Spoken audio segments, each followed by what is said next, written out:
What's up, guys? It's Tuesday. I had an amazing weekend. I sold $500 worth of stuff this weekend. So now it's Tuesday. It usually slows down a little bit, but this was also a good day. So I'm going to show you what I sold. I am so excited about this. Yesterday I was complaining that she never paid for the Barbies, but look, she did. She paid for them. And I'm excited. Now I've sold 2 things from the Barbie haul, and it was only like 2 days ago that I started posting, so this is great.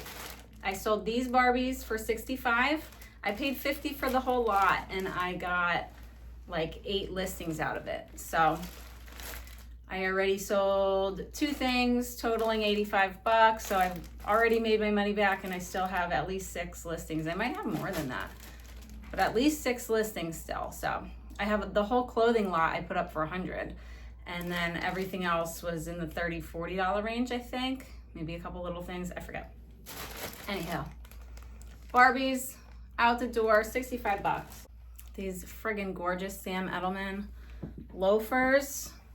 Unfortunately, they are a size 5, so I had to let them go for $24.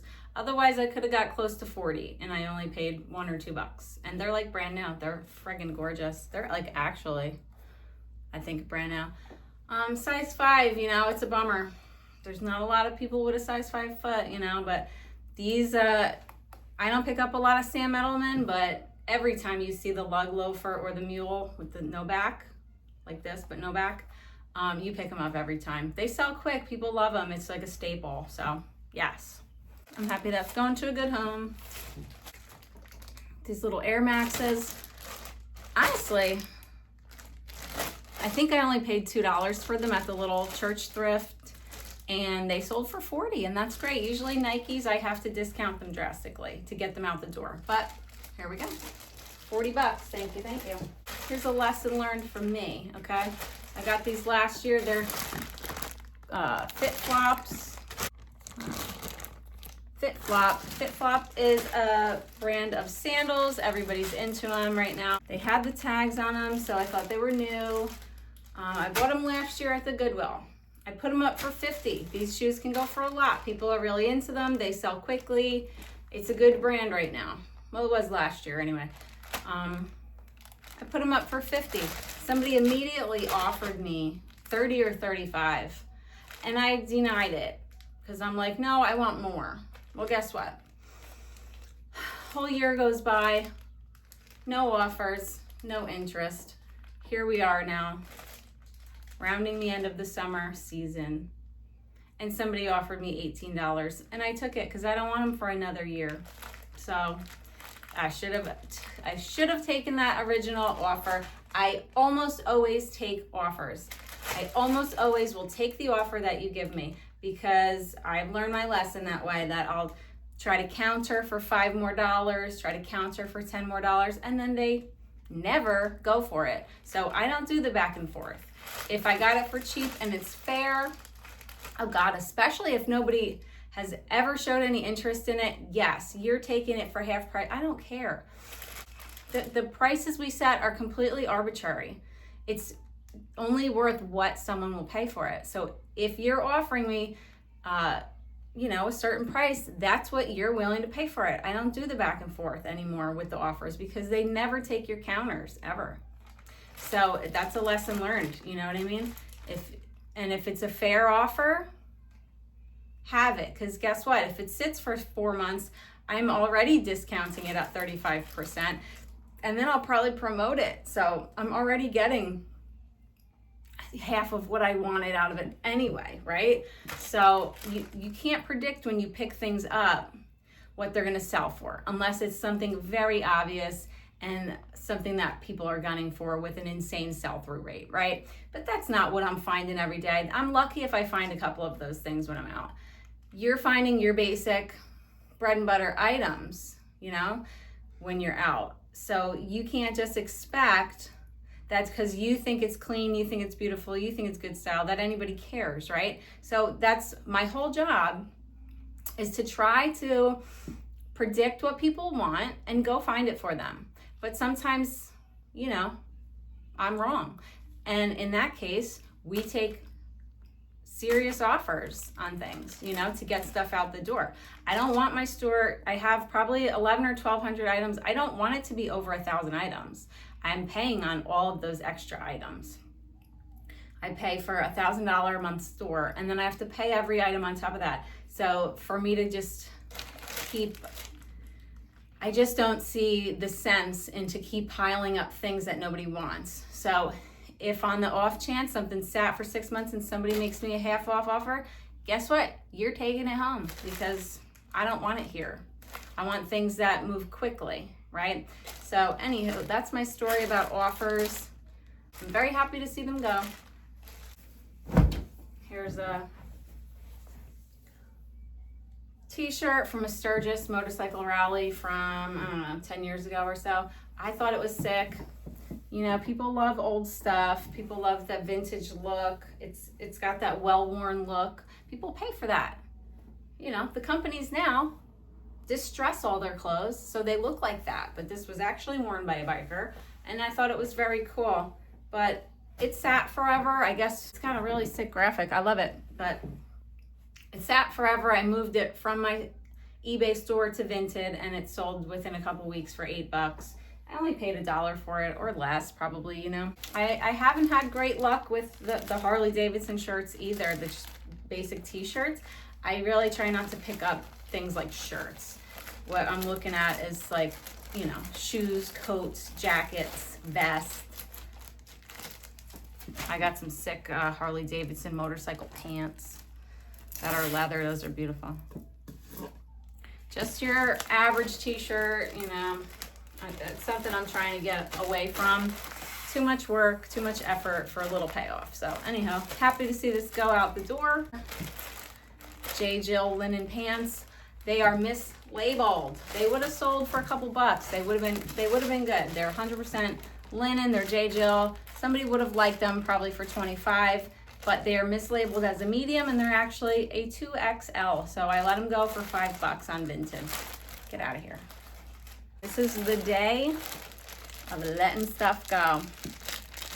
Taking offers, clearing out my store. I want to do a big change. I want to do a big, you know, overhaul up there of what we're doing. I need to maximize my time. I got 3 little babies. I don't have all the time in the world, okay? I have almost no time, actually, to dedicate to this. So here we go. This one I got from a horrendous estate sale. I hated it. I really don't like estate sales. They make me very uncomfortable. They're just weird. They won't give you real prices. This one I went to, I got a whole ton of vintage LL Bean, vintage women's clothing, older women's clothing, the sickest stuff. Turns out I ended up spending like $80. That's way too much for what I got. Even though I got a car full of stuff, guess what? Almost all of it was destroyed. The house was so dark, I could not actually see. Everything was full of holes. Everything was just destroyed. So I definitely made money off of it, but not nearly what I thought I would. A lot of the stuff just went right to the garbage as soon as I got it home. Didn't give me real price. He said that clothing was like going to be $2 a piece. I made an enormous pile, okay? And then I get up there and he's like, oh, the vintage stuff is different. He's charging me all $5-10. You know, he probably charged me $5 for this little vest.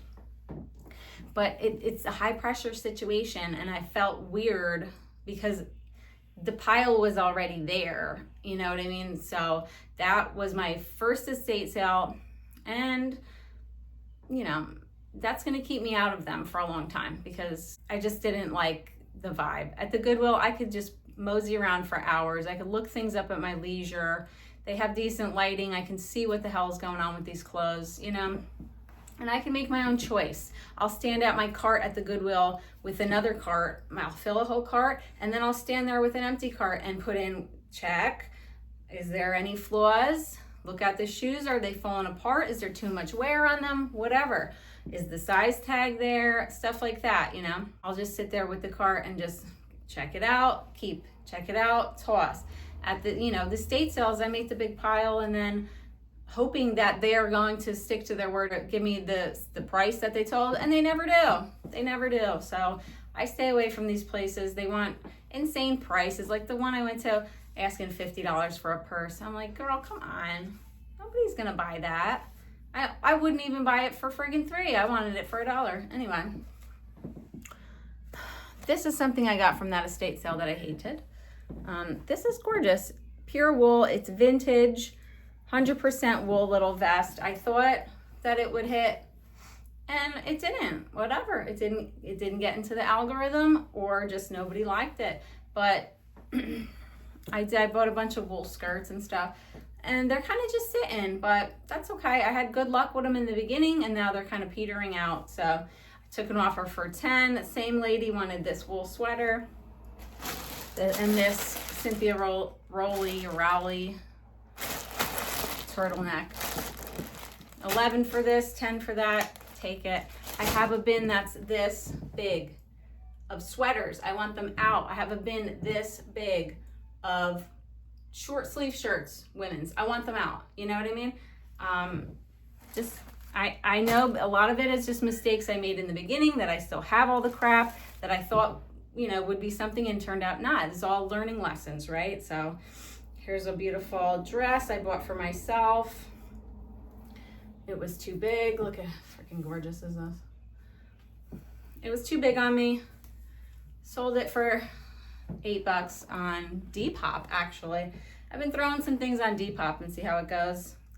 And it's going very slow, but whatever. All this stuff, I have 4 or 5 bins of stuff that is not good enough for eBay or Poshmark, or it was there and I took it out, right? If it gets down to the $10 range on eBay and Poshmark, I'm getting like $4 out of it or something. So like, no, it goes. So I tried to get it all on Vinted. I had a good run there. They ended up like banning my account because I changed the price of something. So they have these AI bots that are banning everybody's accounts. Okay, they've reinstated me after 3 days. But guess what? They can do whatever they want. I had almost $300 in a pending account there on things that were in transit that I had shipped that hadn't arrived yet. So you don't get paid till your item arrives and the person accepts it and says that it is what you said it was going to be, whatever. So I had almost $300 just in limbo. I had a bunch of orders that I made. They canceled all my orders because I changed the price of something. I mean, this is ridiculous. It was a vintage dress from the 80s. It was a denim dress. It wasn't even a big brand. It was nothing. And boom, permanent ban. Yeah, I appealed it. They overturned it. But now I lost all them things I bought. I bought 6 items and those all got canceled on me. And I had listed, I spent hours photographing 30 things from my closet that day and listing them. And then they banned me. So nobody ever saw them. People only see them the first day or two. Really, that's when your stuff is out. Now they all went to the back burner. I wasted all that time. So it's not reliable. It's not something that I'm going to continue doing. It's fun. You sell stuff very cheap, $5 to $10 to get your money back on things, or to just move old inventory, right? Like your clearance. That's why I would consider it like the clearance place. But it's not even worth my time. The risk I'm taking of, I have 250 items there. I would have lost all of them, lost all the photos, lost all my listings, lost all the time I put into it. So it's not something I'm doing anymore. The stuff is still there in the store. They restored it. So it's there, and every once in a while I sell something. So I tried to move to Depop, and Depop's the same. I put 20 things there. Big flop, nothing moved, no interest really. I probably sold 1 thing. So it's also not something I'm investing time into, right? And this is my last one, a little Bluey set. This was my son's. He liked Bluey for 5 minutes years ago. I often sell, because my kids have so much toys. I mean, it's actually disgusting how much toys they have. I just can't resist. When they ask, I just give them what they want. They're such good boys, you know? So sometimes I'll do a huge clean out of their toys and either do a yard sale. We didn't have a yard sale going at that time. So I listed like, I don't know, 20 of their toys on eBay, and most of them sold. And this is one of the last ones. I only got 17 for it, but that's all right. I probably paid freaking $80 for all this crap. It's all different assortment of blueies. It was up for a while. Let it go for 17. It's huge. It's taken up, you know, my toy bin. So get out. Goodbye. Somebody's gonna love it. Anyways, that's my story for today. On a random Tuesday, I made $166 off of all this. Even though it seemed like low price items, it's enough to, you know, it's a nice chunk of change when it's all together. I made $166 off of it. I spent $14 on it minus the Barbie situation. So I spent $50 on the whole Barbie lot. I don't really know how you would calculate that. I would say, because that's a big lot of them, 166, I'll say I spent 20 on those Barbies, let's just say. So I made 166, I spent, let's say, $34 for the day. So I still am walking away with $125. And this is all stuff, really, that I'm just letting go of. I got it all for very cheap. I didn't do much work to it. And there you go. And now my I made 500 yesterday and 125 today, right? So for between Monday and Tuesday, I made $625. And guess what? I did medical billing for 17 years, and my biggest paycheck for a week ever was about $650. So I just made in 2 days what I used to make for a week of sitting at work at a 9 to 5, okay? I still got days to make more money. I could make double that this week. Who knows? Sometimes I do, right? And just to have the freedom to do what I want, go where I want, be with my kids. I don't have to give up their childhood. I get to be with them. And I don't have to ask nobody where I could go. Can I take off? Oh, I have to go to the doctor. No, I'll do what I want. I have 100% freedom on my life because of this job and this, you know, thing that I got into. And anybody can do it. You got $10, take yourself to the Goodwill on a Sunday, get a couple cool things, sell them, take that money, put it back into your business, get another couple cool things, and keep flipping it until you have, you know, whatever it is that you want. It's fun. It's amazing. It's such a blessing for me because, my God, I hated sitting at work. I hate sitting down. I hate sitting around. It makes me crazy. I don't like it. I like to be active. I like to be free. I dropped out of high school because I don't like sitting and doing nothing. I don't like being bored. I like doing things that are productive. I love working. I'll work 20 hours a day, but I don't like sitting, being forced to sit and do what I'm told, you know? So what a blessing that I came upon this job. So, you know, and you can too. It's so fun. It's literally, I get so much enjoyment out of it. It's done so much, you know, it's really changed our life in a huge way. So get into it, man. It's so cool. Anyhow, that's all for today. Gotta go make the breakfast. Gotta get the day started. Thanks for hanging out, guys, and I'll see you in the next one. Bye.